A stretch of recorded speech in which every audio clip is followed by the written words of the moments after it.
Ready to ditch the chaos and finally get your projects organized? Let's dive into Basecamp, the project management tool that keeps everything in one place. And by the end of this video, you'll know exactly how to get started. First, head to Basecamp.com and log in or create an account if you haven't already. Once you're logged in, you'll land on the main dashboard here.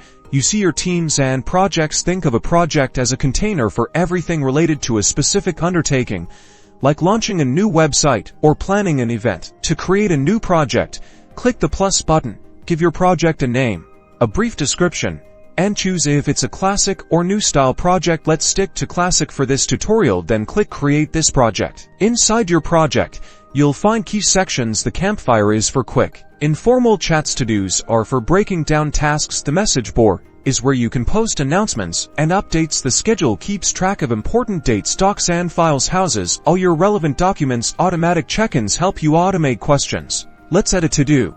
Click on to-dos, then add a to-do list. Name your list, such as website launch tasks. Now, add individual to-dos by clicking Add a to-do under the list and typing the tasks, assigning due dates, and choosing the responsible person. Next, let's use the message board. Click on it, then New Post. Write a descriptive subject line, add your message, and even attach relevant files by clicking Attach a file. Click Post this message when you're ready to share it.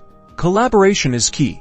To invite team members, go back to the main project page and click Invite people to this project. Then enter their email addresses. They'll receive an invitation to join. And remember, you can stay connected on the go with the Basecamp mobile app. That's your quick guide to getting started with Basecamp. Now go and make your projects a success.